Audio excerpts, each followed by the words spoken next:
Welcome back, everyone.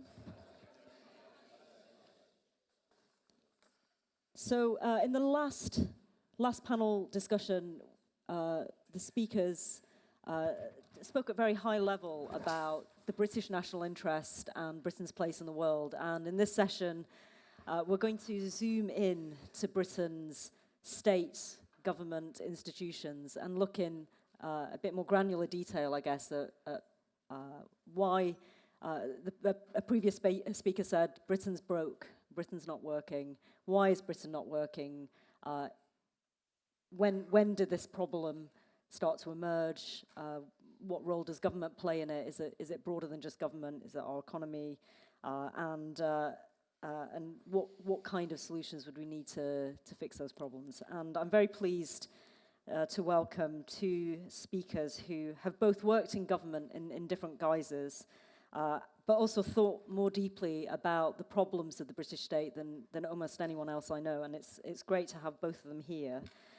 They have been on different sides of political debates in the last few years, but I think today it would be interesting to talk about some of their insights and what they might share in common, as well as possibly some disagreement.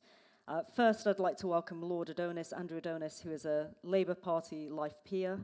He began his career as an academic in Oxford and then as a journalist at the FT and Observer. And he became the head of the Number 10 Policy Unit before becoming a life peer and then being appointed as a minister for education and later for transport. And he's also the author of numerous books, numerous biographies, but the two books I would mention, which I think are relevant to today, a book called Education, which is about his experience of reforming schools in England, and then Saving Britain, How We Must Change to Prosper in Europe, which is a broader kind of analysis of what's gone wrong in Britain in the last few years. And he's also a columnist for the New European, so it's great to have Andrew here. And then second is Dominic Cummings, who is a political strategist. He served as a special advisor in government, first in the Department for Education, and later as chief advisor to the Prime Minister Boris Johnson. And Dom and I also worked together during that time. Dom was also the director of Vote Leave, the organisation which campaigned for Britain's exit from the EU.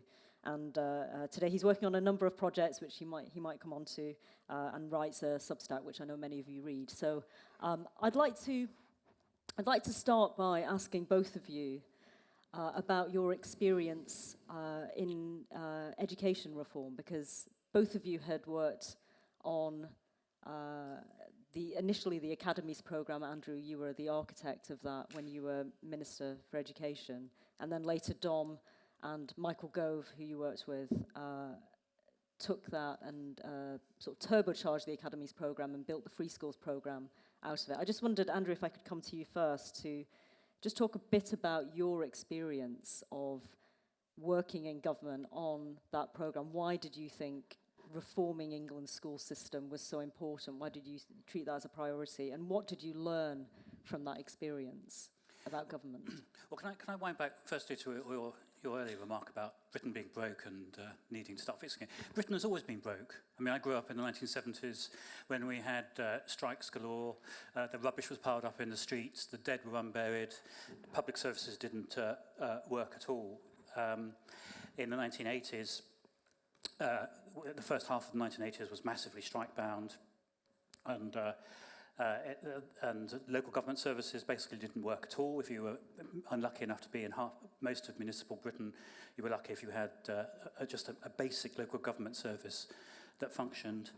Go back a century, I'm a historian coming out of the Boer War 120 years ago, when they discovered that a third of the recruits were malnourished and stunted. The big national efficiency movement got going, which is what led to old age pensions and the beginnings of a state education system and all that. So it's always been broke. The issue, which is at any one time, is what it goes to the heart of the British state, is which particular bits of the broken state, because there's always this generic problem, are you going to focus on and try and fix? And that is, I think, dangerously random in the way it works in this country. It's dangerously random which of the many problems and crises facing the state actually get addressed. And it largely depends upon a handful of people at the centre who managed to grab the steering wheel and managed to get attention on particular problems, except in areas where you can get really substantial local innovation and policy development, which then can force its way onto the national scene, a kind of Joseph Chamberlain type, approach from Birmingham and the development of municipal services in the 1870s and 1880s, which then did go national through the London County Council and so on. But that is the exception in the British state. The norm is of a panorama of failing services, underperformance and so on. Not very good knowledge of what's going on the ground, pretty patchy understanding of what's going on internationally, and then people who seize the who sees the rudder. Now, on the specific case of education, you'd had the worst of both worlds, because when I first came on the scene seriously in education, which is when my good friend John Gapper, who I see here, and David Goodhart, who's around here too, we were on the FT, and I started writing about it in the late 80s and early 1990s. Central government had almost no responsibility for schools at all. It was all devolved to local authorities. And indeed, when Jim Callaghan made a speech on education, the first speech any Prime Minister in recorded history had made on education since Balfour in 1902, when he made a speech, it was regarded as illegitimate because this was supposed to be a local concern. But we had the worst of both worlds, because it was a completely devolved service with the central government playing no role except signing checks. But local government was massively maladministering the local education service. It was complicit in chronic underperformance, and the situation had barely improved over the previous generation. So the first and critical decision which the state has to take if it's going to be able to affect anything at all is it has to select. It has to decide that a particular area of responsibility is going to be a state responsibility, in the way that happened with health in the 1940s, which is the reason we had the National Health Service. We should have had a National Education Service set up by the Attlee government too, but alas, we didn't. And then happened with education in the 1990s. Now, once you've done that, of course, you then need to decide what you're going to do and how the state is going to act. And that is an almost equally random process in our system at the moment, because the state nationally has so little expertise in what happens on the ground. That's partly because of our generalist civil service. Now, I'm a huge, huge fan of a neutral civil service. I think it's very important, unless you're going to have open yourself up to massive corruption, to have a civil service which isn't selected by party preference and that does transition from one government to another and so on. But we have an acute lack of expertise, and expertise in two senses. Firstly, of knowledge of what goes on the ground, which most of our civil servants simply don't have. They come straight out of university and go into administrative jobs. And secondly, experience of actually dealing with the sectors for which they're responsible and bringing about change. And they didn't have there was very little of that either. And in both of the jobs I did in a really serious hands-on way in government, in education and transport, I saw many others at one stage removed. One of the biggest problems was actually getting an accurate diagnosis of what was actually happening. And I found myself, which I think is a very suboptimal way of having to do it as a policymaker and as a minister, that by far the best way of finding out what was going on was to go and see it myself, because it was by the quality of the actual data and information you're getting was so poor. And then so were civil servants in the Department for Education at that point just not visiting schools? They hardly visited schools, and virtually none of them had been teachers or let alone head teachers. One of the things I did when I was developing the Academies programme was to bring in a team of the best head teachers in the country. I went out to try and find the top 10, who then became the brokers for the first academies and became essentially the key advisors on the programme. And at long last, we had people who actually had real experience of what was going on, who could then help to broker policy at a national level. So there are big structural problems and big issues of selection, and then also when you're dealing with these issues in a competitive way, many other policies too, a decision which the centre has to take as to how many of these big reform agendas it's prepared to take on. And in my experience, at any one time, the centre, being number 10 and the Treasury, which is the centre of our system, sometimes with the Cabinet Office acting as an adjunct to number 10, sometimes acting as a sort of basically a waste of space. But when it acts as an adjunct of number 10 in the Treasury, it can provide more firepower. In my experience, at any one time, you can only really concentrate on 3 or 4 big reform agendas from the centre of that kind. You know, when we were in the Blair years, our mantra was constantly health and education, and they were the 2 big things on which we spent the overwhelming majority of our time. Now, as I look back on it, was that too constricted? Almost certainly we should have done a lot more on housing. We should have had a much more active industrial policy.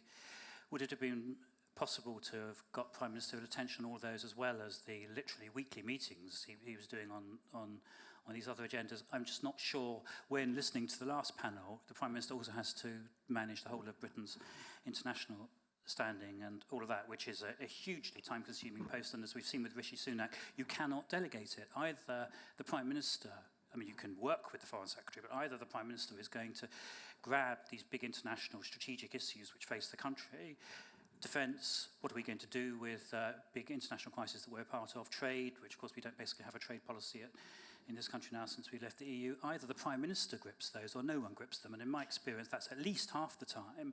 And when you've got a really serious international crisis going on, now Ukraine, then Iraq, it is in danger of overwhelming so just to interject for a second, the purpose of Cabinet is that ministers are responsible for their department.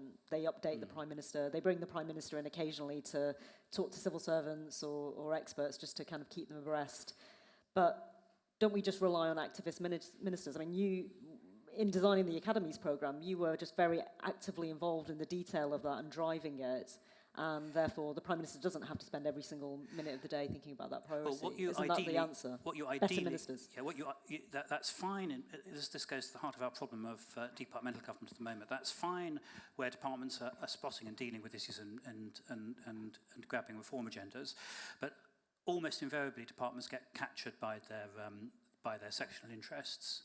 Almost invariably in our system, and they are very rarely agents of radical change in their own areas. That requires a force from outside, in my experience. So where you've got systems that the administration is okay and is working all right, then that's fine. I mean, for example, having had all the experience of chronically failing local government services in the 1970s and 80s with contracting out a new generation of local government leaders, a big new culture of public policy, public management and all that, we did largely sort out those issues, and there was much less of a concern there. But where you need significant change agendas, unless there's a significant outside impetus, in my experience, they tend not to happen. So it's big issues of selection, big issues of capacity, big issues of civil service competence and expertise, and no 2 situations are completely alike. So how, I could talk in more detail about what happened in the education space, but it's as I say, by far the biggest thing that happened was a Prime Minister who decided it was going to be an absolutely top priority and seize it, of which I suppose the equivalent will be after next week, the whole planning, housing, all of that agenda, the Get Britain Building agenda, which by and large no government has done since the 1970s in housing, and has only done haphazardly in infrastructure since the marvel of the building of the motorway system, which was the last real exertion of the British state to do national infrastructure, which was a phenomenal success and shows what can be done. The idea the British state can't act is a complete myth. The state needs to decide it's going to act, and then it can produce the goods. And just to finish on this, because Dom will have a lot to say, but the building of the motorways was a Macmillan project. Macmillan, who had a sort of fine-tuned understanding of what the middle classes wanted and needed in a in a modernising, a more consumer-oriented country, could see that the car was coming. Individual car ownership was a thing. The idea we couldn't, the Department of Transport ruled out motorways when Hor Belisha was Transport Minister in 1935 on the grounds that they were straight. Motorways were straight, which was a fascist idea coming out of Germany and Italy, which you could never do in England. Literally, I just not. This couldn't be done. That was still a view held in the 1950s in the Department of Transport, that it couldn't be done. It was a combination of Macmillan and this very shady character I had, and the idea that shady ministers and officials are new is this very shady character called Ernest Marples, who owned a big building company, which made huge profits out of all of the building of these big infrastructure projects. But he was with Macmillan when Macmillan was doing 300,000 houses and literally got the whole of turned the whole of the Ministry of Housing and Local Government around and got the houses done. And then he was then sent by Macmillan when Macmillan became Prime Minister to build the motorways. That's what Macmillan said, we need motorways, which link the country. And he did two things. He planned a system of motorways in 59 to 61, about half of which was built by the mid-1960s. It was an astonishing rollout of state infrastructure planning, and almost the entire national motorway system was completed by 1978 when the last stretch of the M25 was open, so it was very, very fast. The second thing he did, which was a mistake, and I'll finish on this, was he saw it as a trade-off on the zero-something with closing all the railways, and he also did beaching, and to close all the railways you needed to get an outsider because there's no way that the system was going to do it itself, and he went far too far on that, and there are far too many of... and this is something which a government needs to address too as a thing. And I gave a lecture on it to the IPPR 5 years ago if you want to see what the policy was. What he did was to fail to understand that all large towns in a country of our size need a rail connection. And the principle which should have applied in beaching was that no large town of over 20,000 was without a rail connection. And what he did was to move from closing all of the branch lines going to nowhere to closing a large part of the rail network which served vibrant and vital communities which needed them. And if you want to look at middle-sized towns in this country which have prospered and those that haven't, allowing for other factors, whether they do or don't have a rail connection is a factor, and that also goes back to Marples. So we can do it. We need to identify the creation of new and much more dense settlements as a national priority, but I don't think, with all due respect to Michael, who's had to wrestle with these problems inside DLUP for the last few years, it will come without really strong central direction and prioritisation. So I'd like to come back to infrastructure because I think some people in the audience have also thought a great deal about planning and some of the reasons we can't build. But I just want to come to Dom about just going back to this question about education reform as your first kind of experience of working inside Whitehall. Why were you motivated, and what did you learn from the experience of trying to drive reform? I guess number one is that Michael, me, Rachel Wolfe, Henry DeZude, a few others, we really cared about it and we were really interested in it, and we spent a few years in opposition thinking things through, and we spent then a few years in government. So you had a set of people who were very motivated and very interested with multiple years on the same thing. And that, which ought to be kind of the norm, is actually very unusual in the last 20 years or so. Second, I think the story of why things actually happened is largely fake, the story that's told in Westminster. So the single most, when we arrived, the department was complete dysfunctional nightmare with everything breaking around it. Multiple times a day, things just blowing up. The most important things we did were we replaced the permanent secretary, we replaced 4 of the top 5 people, and we replaced roughly 15 of the top 20 people. And this turned what was a kind of extremely negative cycle into a positive cycle of reinforcement. There were a lot of actually very able officials in the department who wanted the thing to change, and once we'd actually purged the top of the system, then a lot of these younger, junior, very able people could actually could act. But if you look at the official story, last week the Institute for Government put out a report about it, and like every official story from Westminster about it, it completely ignores this basic fact, because obviously Whitehall and officials don't want anyone thinking about that purges and replacing key people are actually central to getting anything done. The other thing that we did is that we got a dedicated Lords Minister just to focus on this. We knew we couldn't rely on MPs. So we got a great guy, business guy, Lord Nash, who basically treated the Academies and Free Schools thing as if he was permanent secretary and just ignored a lot of the conventions and just issued orders and ran it kind of like not obviously like an actual business CEO, but much more like a business CEO than any kind of normal minister. Those two things themselves are completely absent in all kind of think tank discussions of what happened, and that also tells you an important thing. Sorry, Dom, can I just ask you, when you say purge the top 20 people, how straightforward was that to do? Because when ministers come into a department, they're often told, you can't actually fire anyone, you can't really hire anyone, maybe you can move someone around your private office. Yeah. How did you know who to fire? Having not worked in the department, what was the mechanism to do that? It was a very difficult process, and replacing the Perm Sec was a nightmare because obviously only the PM can replace the Perm Sec, and he resisted, as you would expect from Cameron. So that was difficult. Once you replaced the Perm Sec, then it became easier to move some of the other people. But it was difficult. It required quite a lot of skullduggery and not everything according to the SPAD code and the ministerial code for sure.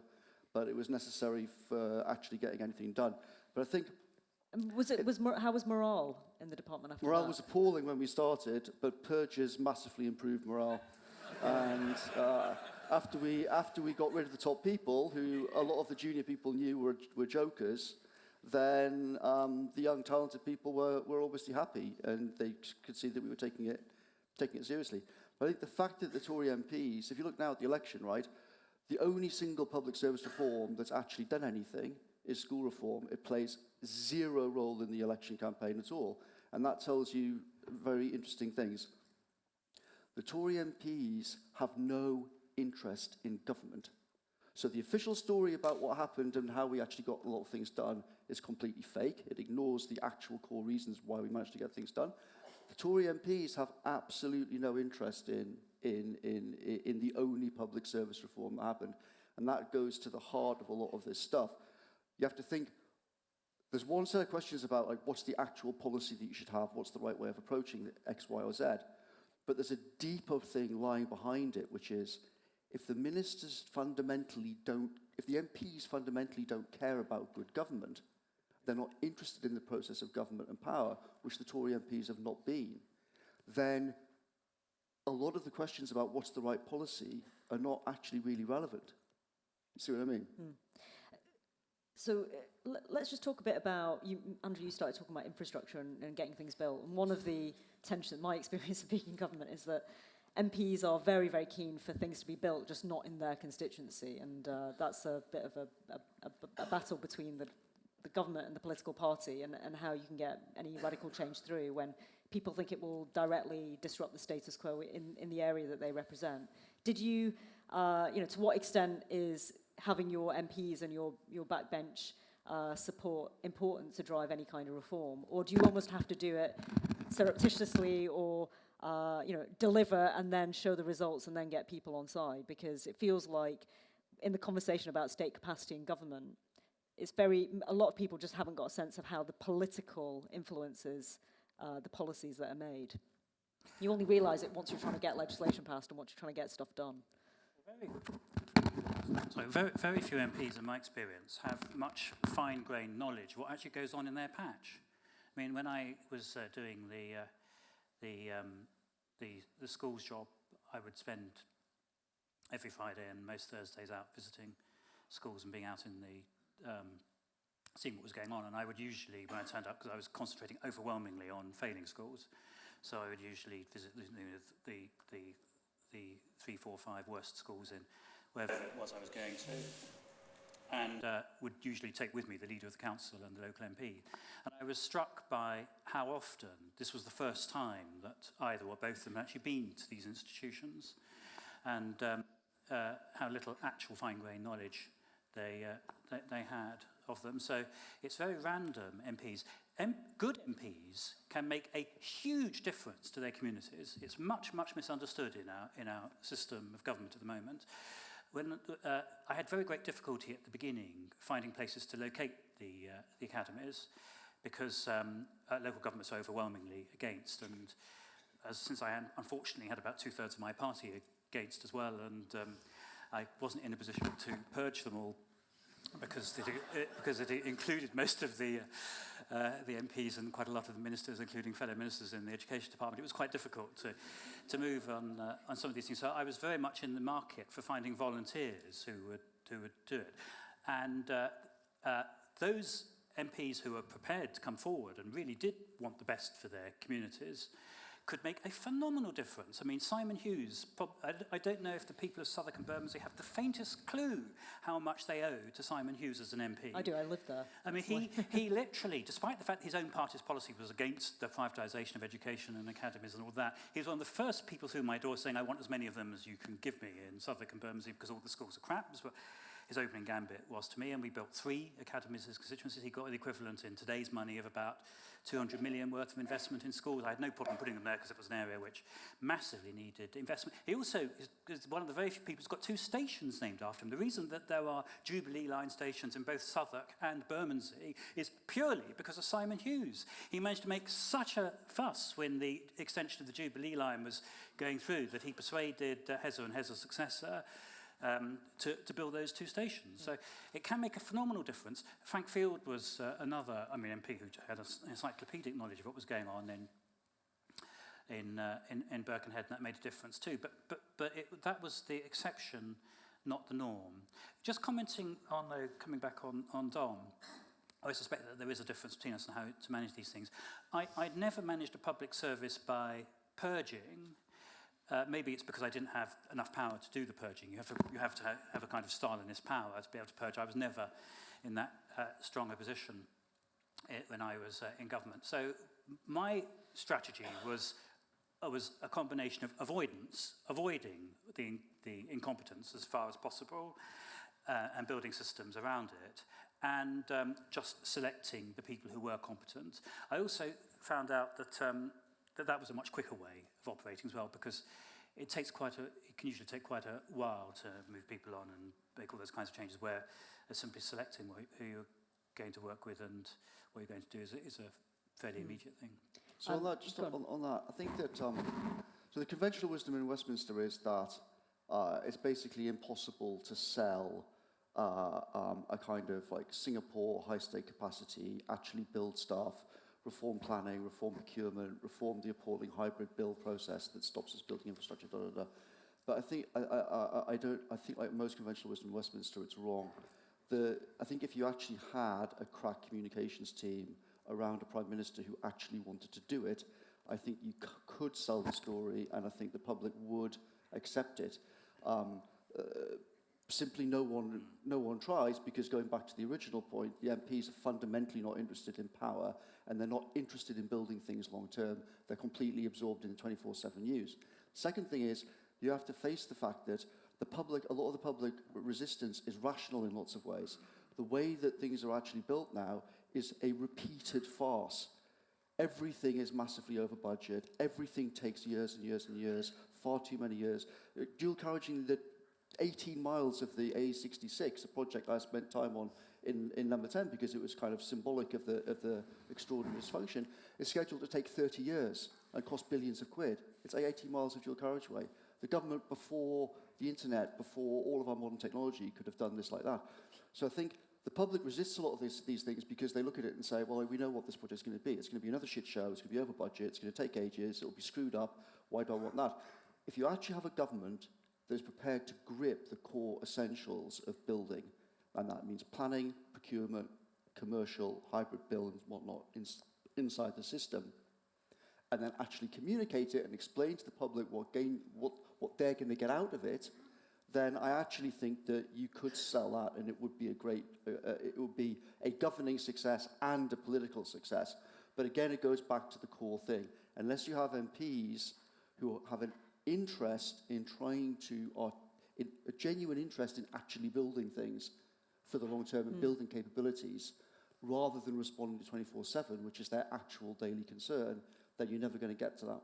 One of the epiphanies I had when I was working in number 10 was, Dom, you instituted this initiative called Project Speed, which was to try and speed up the delivery of core infrastructure projects. So let's look at the full Excel spreadsheet of all the stuff that the government says it wants to build. Why is it taking so long? Can we, clear up the bottlenecks? Let's get the planning permission quickly. Let's clear, make sure all the local stakeholders are on board, etc. And what I realised was that it was actually by design that we had all these projects on the Excel spreadsheet that looked like they might happen to keep all the local MPs happy.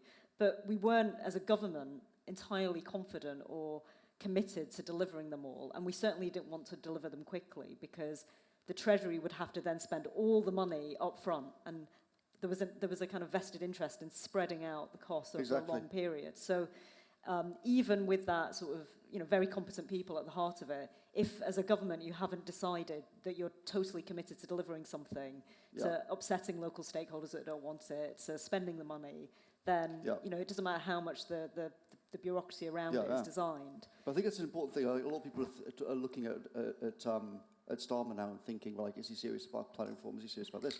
But what people don't really understand is that the very first thing that will happen when Starmer and Sue Gray sit around the cabinet table shortly is that a bunch of officials explain to them that, sorry, Prime Minister, but a lot of this is not just about political will. We understand that this is your priority. However, there are a whole bunch of processes around things like environmental reviews and planning stuff, which is hard-coded into primary legislation and a judicial review structure.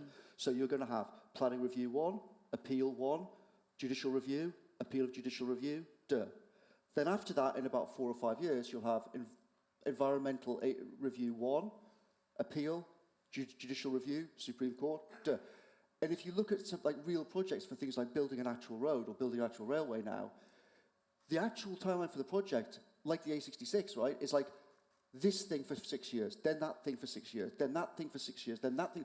And then after 25 years or so, they actually start digging. Oh, there's a change. There's an election, and a new MP. And people don't realise this is this is by design, and all parts of the system. Lots of these things work because consultants make loads of money out of it, lawyers make loads of money out of it. Whitehall knows no other way. It's literally inconceivable, the idea of building a road in 3 years. And it's not just a question of...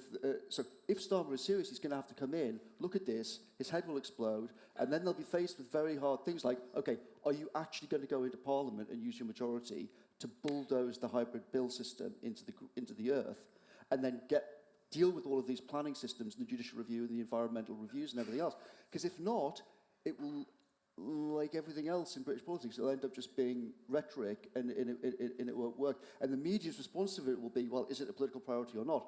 The media never, ever, ever report all of these actual core legal constraints on the centre of government. Andrew, do you want to come back on any of that? Well, a lot of them are self-imposed. So the issue is how far ministers are prepared to grip the situation, which depends on how much it matters to them both personally. I mean, I completely identify with what Dom said at the beginning. You have to feel these things personally. I'm a very unusual person in that I'm actually kind of a transport nut. I sort of, I get personally angry when I turn up and see that trains are late, systems aren't working and all that. We were just discussing earlier rail replacement services. Do you know how many rail replacement services there were in 1978 in this country? 0. Network Rail at the moment is planning on closing the whole of the West Coast Main Line for 6 weeks next year. That's its planning assumption for dealing with maintenance and upgrade work. Now, a minister should be in on that immediately and say, I'm sorry, we're not doing that, and I now want the plan for how we're going to run a service on 365 days, and if it means just using 1 line rather than 2 lines, all the things that used to happen when the trains did operate. So I agree with that. I think it's easier to get the thing moving, though, than if you want to, the minister wants to, maybe than people think. I was advised 3 times in the early stages of the Academy's programme that I needed to do 2 things. The first was have primary legislation, because without it I wouldn't have sufficiently watertight powers. I turned that down flat because all my experience in number 10 was as soon as you engage in, you should aim as far as possible in the British system for doing things without legislation. The state has so many powers to act, it usually can, particularly money. As soon as you get into bill teams, legislation, all of that, that's 3 years gone immediately. And the second thing is when threatened with judicial reviews and being told, therefore, you've got to stop things, and 3 times in the first 18 months of the Academy programme I was told that we couldn't proceed because of judicial reviews, you simply say that we're going to proceed anyway.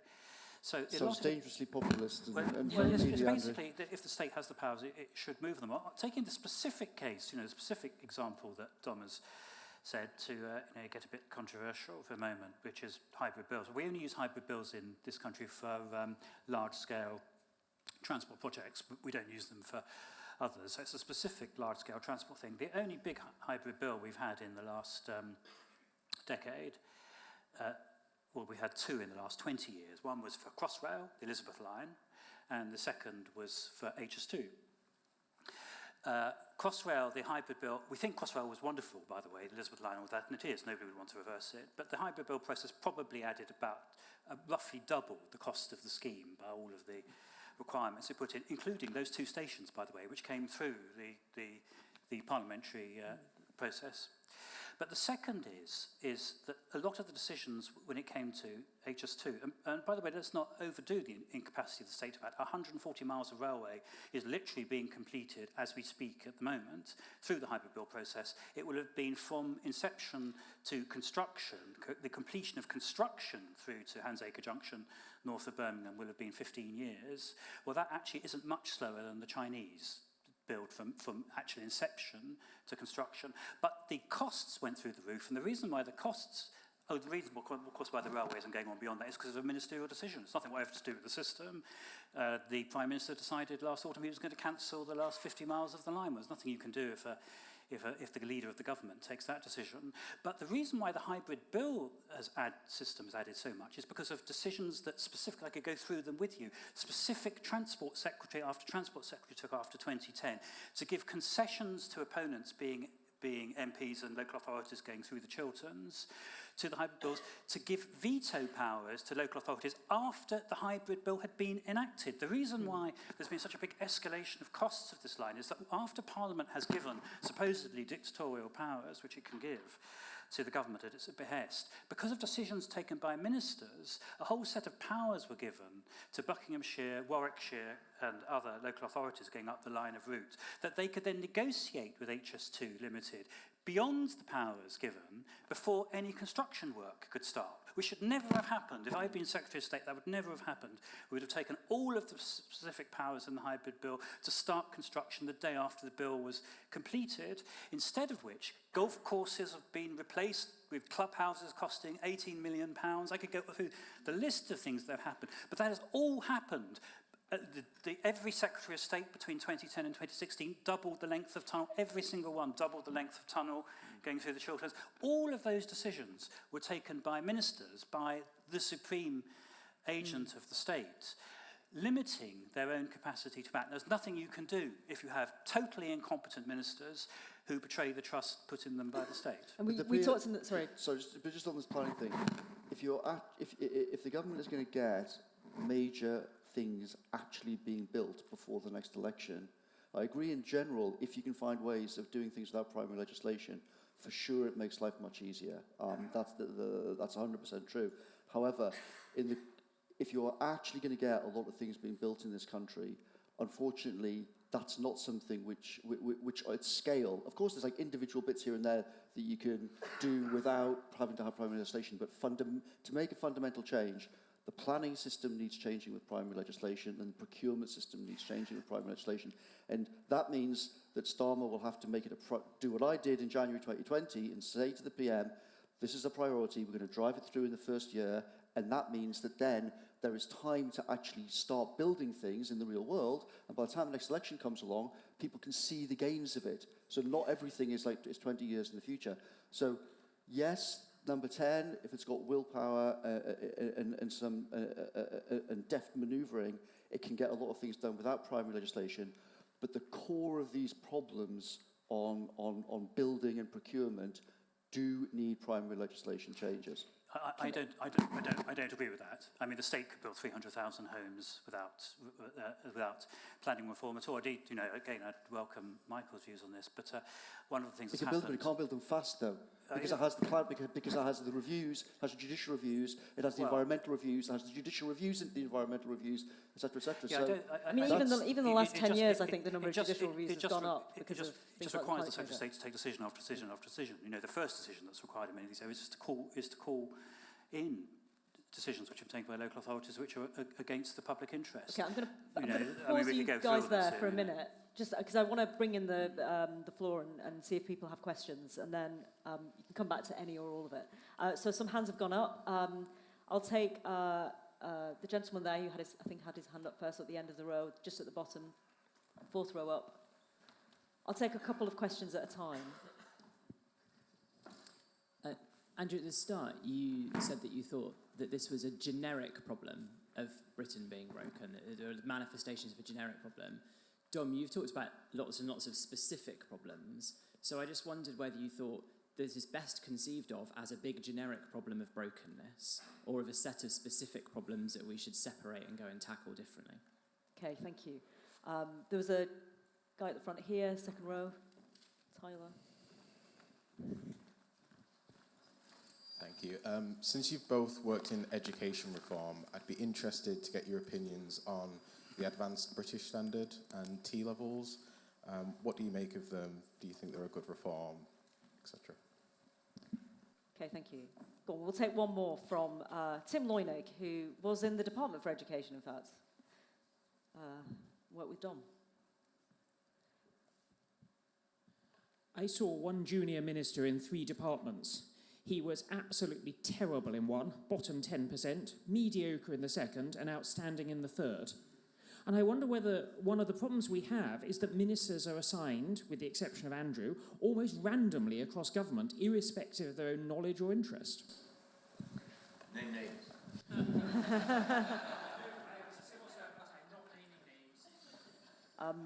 Feel free to come back on any of the... by the way, feel free to ask each other questions. One of my great heroes historically is the great Lord Salisbury, who was the greatest Conservative cynic to be Prime Minister, but had a massively brilliant understanding of the nature of power. And it was his saying that change, aren't things bad enough already, was his approach to almost any proposal for any reform of any kind. And I put the Advanced British... And by the way, my experience on legislation, about half of it, as I saw it when I was going through and I was in Number 10's had a view of most of it. About half of it makes things worse, and about half of it makes things better. The trick is to know which half is just making things better, and which half is. Almost all criminal justice legislation, in my experience, has made things worse over the last 30 years. A lot of planning legislation has made things worse. Education, it's about unusually, it's probably a net plus. But the Advanced British Standard definitely comes into the category of reforms that are much better not done. You'll have 5 years of total upheaval in the system, the rewriting of curricula, exam systems, a whole new bureaucracy is being created and all that. And apparently the only thing that, as far as I can see, the only public benefit from it that I can understand is that more people will do maths post-16. Well, you can have more people doing maths post-16 by simply having a requirement that more people do maths post-16. You know, it's a very simple thing to do. A requirement in the A-level selection system and incentives, particularly money incentives again, which will make a massive difference on schools to provide better maths teaching. Generic or specific, there's a generic problem of things being broken that needs to be addressed specifically. Obviously, you can't have a generic answer to specific problems, but the generic thing needs to be recognised. And is it unusually bad at the moment? I think it probably is for this reason, that what we've got 3 interlocking state failures at the moment. We have a chronic problem of malfunctioning public services. Well, we always have that. The question is just which ones are malfunctioning and need to be sorted. We've got that chronic problem. We've got a growth crisis worse than we've had at any time in post-war Britain. And we have a really serious international crisis, partly because of Putin out of control and the failure of international steps to keep him in control, and partly because of Brexit. I'm giving you my full and frank view. Now, it's very unusual to have all three of those areas, growth, public services, and Britain's international position, all three in crisis at the same time. And that's part of the reason why next Thursday in the great repudiation of the government is going to happen. It's going to be so tough to get things right afterwards. So I think that the reason why a lot of politics seems mind-numbed is that you have simultaneous failures in different systems, and they contribute to an overall system failure. So you have huge problems with the civil service, decline of talent, the appalling HR systems, etc., etc. You have huge problems with things like planning, procurement, and whatnot that we talked about. You have a huge problem of how Number 10 itself operates, how it actually makes priorities and then tries to manage priorities. And you have another big social thing, which you can see across the Western world, which is a shift in elite talent out of public service and politics and government towards things like tech, startups, VC, hedge funds, etc., which I think is extremely underrated. If you just look at the quality of the MPs now and compare it to the past, if you look at the sort of people that we have running things, running big projects, and you compare it to the sort of people like General Groves in the 1940s running the Manhattan Project, to General Shriver running the ICBM project, to George Muller running Apollo, there's just an incredibly huge collapse of talent in the public sector. The people like Groves, Muller, etc., are now in the Valley building other things. And if you want to go long-term perspective, I've recently been looking at how Whitehall organised itself to deal with the French Revolution in the 1790s. And it's very interesting comparing that with now, right? So if you read about Whitehall in the 1790s, it's weirdly much more modern than it is now. People see things, and there's super able people immediately making decisions and immediately building things and immediately executing in the real world.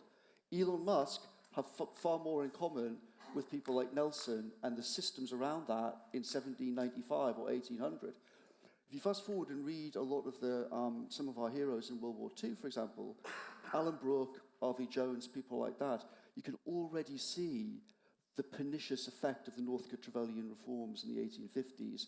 A supposedly meritocratic system, which is actually fake meritocratic, and the long-term consequence of Northcote Trevelyan is the system is running the people are not running the system, and the system is running the system for itself.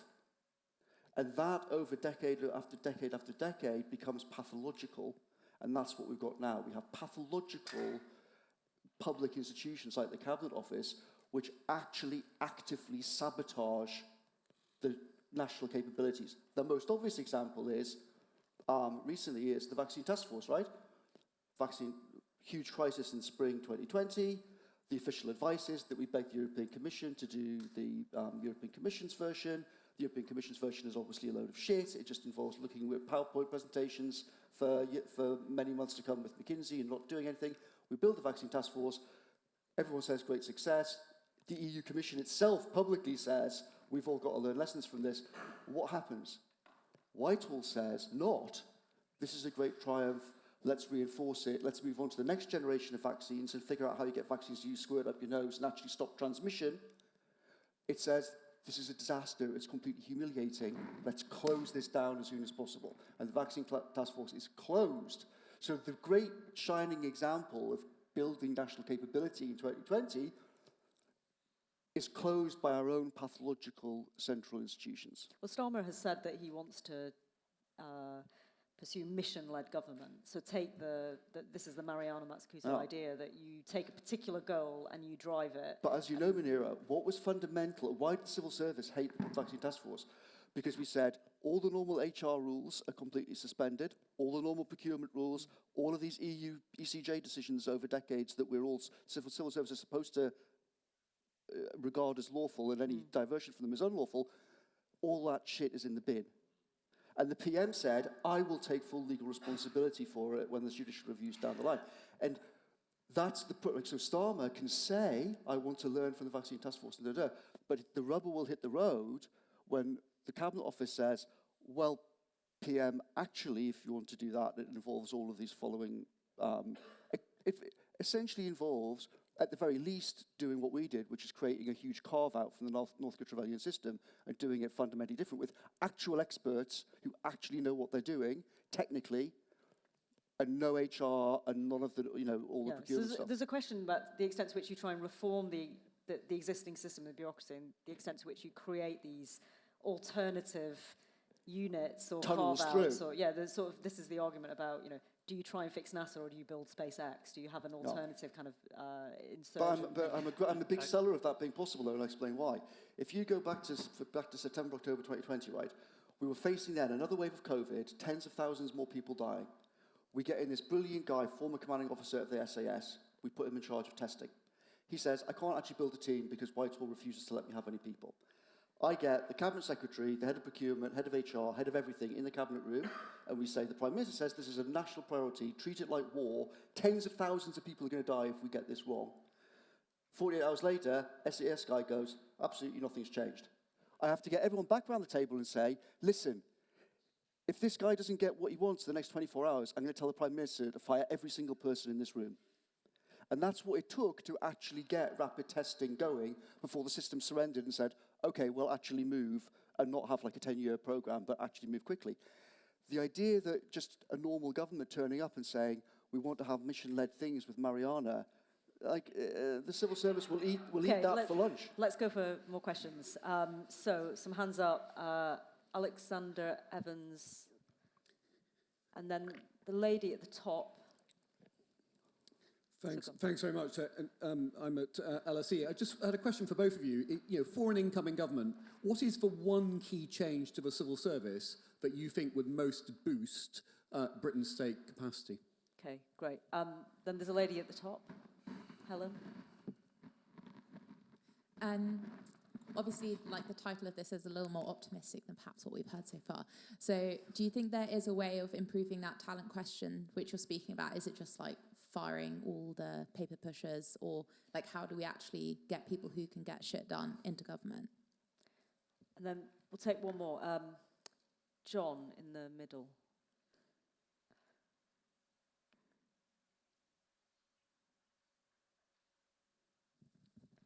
Labour have hinted several times that they might be looking at NSIP as a way of sort of moving planning ahead, looking at life sciences and also data. Obviously brought in 2008, a lot of people are critical of NSIP. Do you think that's something they should revisit? Sorry, can you just explain what NSIP is? NSIP is the Nationally Significant Infrastructure Project regime. Essentially takes the planning directorate, deals directly with something like nationally significant infrastructure, essentially, so like a dam or like something like nuclear energy. Do you think it's something that is worth revisiting, and do you think it's something that could be used, and how would you reform it to make it work better? To take back control of national infrastructure projects, to use a phrase. Who wants to go first? Shoot. I'll go. Yeah. So on the civil service thing, the kind of official Westminster story about 2020 is the vote leave maniacs wanted to change Whitehall, and the old Whitehall said no, and there was a big battle. That story, like most conventional stories in Westminster, is fake. What actually happened in summer 2020 was that the senior civil servants themselves had seen the complete implosion of the Cabinet Office structure just in the weeks earlier, and came to me and Munira and said, essentially, like, we've had this once-a-century event, the entire centre of government has completely collapsed under the pressure of it. Everybody around here knows that we can't go back to normal.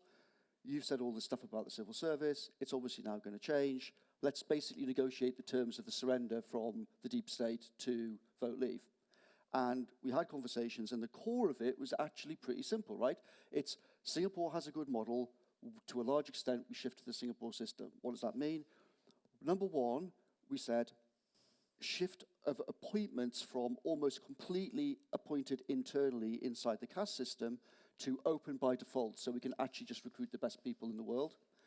Shift to far fewer officials, far better officials, so far fewer of them, far higher quality, far better pay. And number 3 was the Prime Minister's office must be integrated with the performance management of the permanent secretaries, because you don't actually have meaningful priorities unless the PM's office actually can engage with the performance management of the people actually running the departments, which of course are not ministers. Ministers are Potemkin people there to front these things in Parliament and talk nonsense in the media, while the officials actually run the department in like 99 cases out of 100. Cases like Andrew of ministers actually doing things, or like Michael Gove in TFE, are vanishingly rare. The system accepted that, right? So the actual official system, and there's one person I can see in the audience who was actually in the room for some of those meetings, apart from Munira in summer 2020, an untold story is the system actually surrendered and agreed to shift to what is a completely revolutionary change of approach in terms of how the civil service would work. The tragedy, of course, is that Boris then looks at the situation in Q3 and says, Starmer's a joke, I can beat him without actually changing anything. Carrie says, I want to run number 10. So all of the things that were actually agreed and all of that process that was begun in Q2, Q3 2020, which would have been the biggest revolution in how the state operates since the 1850s in North Rebellion, all of that was abandoned. But if you actually want to do it, those are the core things. You have to look like anything else. You have to actually have individual responsibility again, which has been completely destroyed by the system. You need far fewer people, far better pay people, and better pay for those few people. The actual core of it is not complicated. It's the same in all high-performing entities. The fundamental thing is the MPs don't care about high-performance government. They care about the rolling news. And so no one will actually grip these questions while the political class remains the joke that it is. Andrew, do you want to come back on this question about NSIP, Nationally Significant Infrastructure Projects? Well, I think replacing one bureaucratic planning system with another bureaucratic planning system doesn't really get you very far. I mean, from my experience, they all have pluses and minuses, and all of the problems associated with one tend to read across the other once it's started, and that's been the experience of NSIP.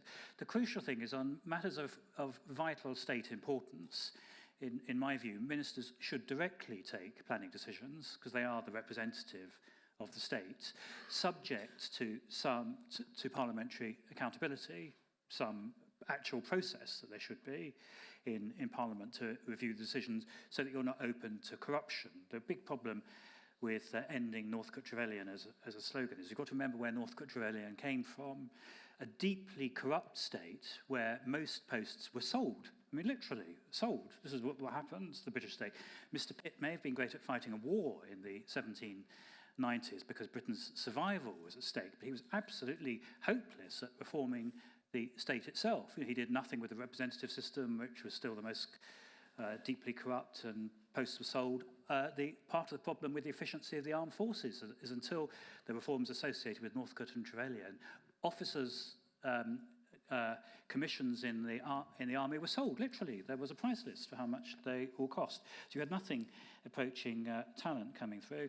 So the big reform, I think, is on those things which crucially matter to the state ministers should act on the planning side. On the talent question and the one change I would make coming in, ministers often have to take expert advice and override it, but it is a good idea if they have expert advice to start with. And the problem at the moment in our current system is they get too little expert advice to start with. Yep. And our biggest problem in senior appointments, in my view, isn't whether or not the centre takes the decision on the particular person, though sometimes people do need to be replaced. It's the inability of people who've achieved distinction in the area of responsibility for which they're acting to be able to move into those positions. So people with really serious health experience being able to move into serious positions in the health department, people who've run local authorities being able to move into top positions in DLUC. the best head teachers, I mean, it's not too much to expect that the best 3 or 4 head teachers in the country should be playing some formal role in the education department. That tends not to happen in our system because of the administrative culture that simply sees bureaucrats being promoted. Yeah. That's the big change that I would make. I would require every shortlist for a senior post in Whitehall to include candidates. This is a new form of diversity, to include candidates who actually have experience in managing the, Should be a protected characteristic. We should add it to the Equalities Act, and then we can judicially review everybody who doesn't do it.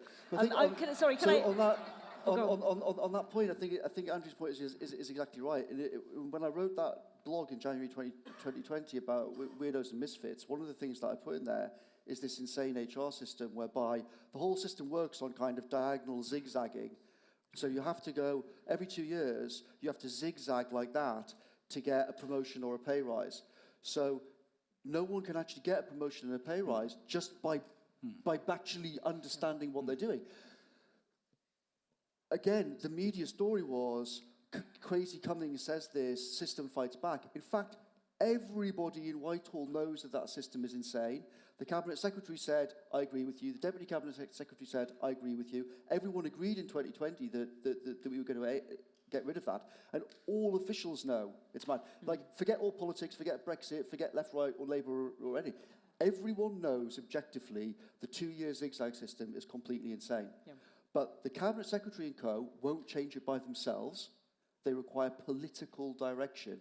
And that means there has to be no other minister. One of the fundamental reasons why so much is broken now is everything is vetoed apart from the PM. So everything comes up to the PM now. Why I was in so many insane meetings in 2020. But the only way that in particular you can change these kind of civil service things, which is a relatively small thing, right? But no Cabinet Office Minister or anyone else gets it. The PM has to say to the Cabinet Secretary, this is insane, I want to change in 3 months. You could do it, but PM after PM after PM doesn't do that. What did Liz Truss do on the first day? She fired all of the energy experts inside number 10 from the policy unit, and then a week later says to Simon Case, well, no one around here seems to know anything about energy policy. So we are running over, but I just want to give Michael Gove a chance to come in, because he has been mentioned once or twice. I just wanted to, it was partly in response to the point about nationally significant infrastructure projects. I wanted to just share a learning about nuclear power and fish discos. Fish what? Fish discos. So, Hinkley Point C, one of the biggest things that the British state is doing in partnership with EDF. There are many things wrong with it, including Chinese involvement, but still, we need nuclear power. We need it for our baseload, we need it if we're going to meet net zero targets. It is a top state priority. Now, everyone will know that nuclear power stations need water to cool them. So water comes in from the Severn estuary. There are fish in the Severn estuary. Natural England, the Environment Agency, and various other parastate organisations have said there is a danger that the fish will swim into the vent that draws the water in to cool the nuclear power station. You have to save the fish. Okay, say EDF and others, what do? They say, we've done some investigation here. The most effective way of stopping the fish being eaten by the nuclear power station is to deter them by having the right sort of music being played. What do you mean, the right sort of music? We need you to deploy speakers, essentially boom boxes, in the Severn estuary, playing disco music in order to scare the fish away. And it has to be music of a particular kind. And, again, to take things forward, if EDF and others get this wrong, then Save Our Severn Fish, and here I'm projecting, can go to judicial review, as explained. Under the Aarhus Convention, to which we're signed up, any environmental organisation or citizens' organisation pursuing an environmental cause has their costs capped. So they will never pay more than about £20,000, no matter how long the legal action goes. Yeah.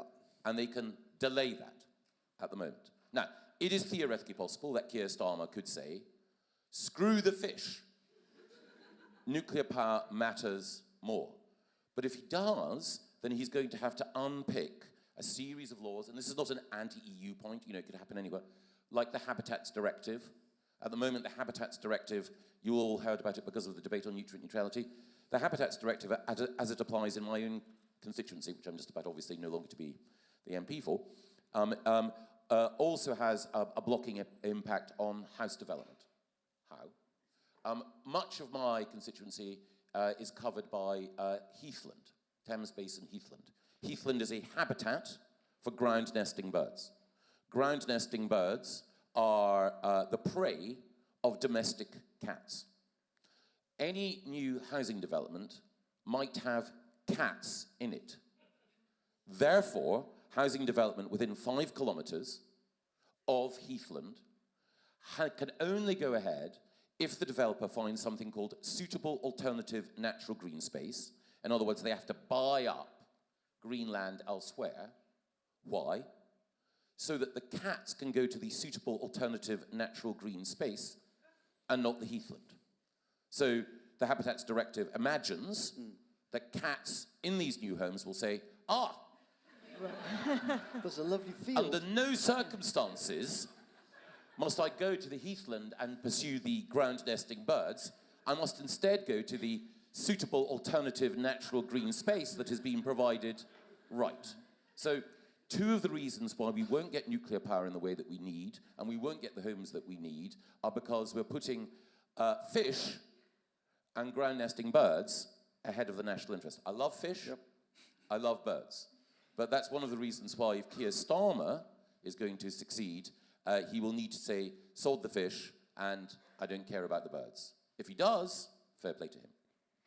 Good, thank you. So this is starting to feel Preach a bit it, like brother, preach it, brother. It's starting to feel like a survivors group therapy session where people are talking about their experience of government. That we will have an unconference session, so you can convene a kind of therapeutic sharing session if you want. But we talked in this session. I think it relates actually to the previous session about national interest, because in all of this, ministers have to keep an eye to obviously kind of local objections, MPs, the various legislation, but trying to keep some focus on what are the priorities for national interest. You talked about only having capacity for 2 or 3 big reform changes in any government, and I think that's right, and that needs a sort of a clear understanding of what's the right direction that Britain would need to go in, what are the things that would make the most difference, and that's possibly the thing that's been lacking, that kind of intellectual analysis to be able to make that decision early on. And my time in government is partly trying to manage 30 priorities rather than 3 or 4, and maybe that's where some of the problems stem from. But we are running over now. That's completely my fault, but I think it was a great discussion. Thank you very much to Dom and Andrew for coming.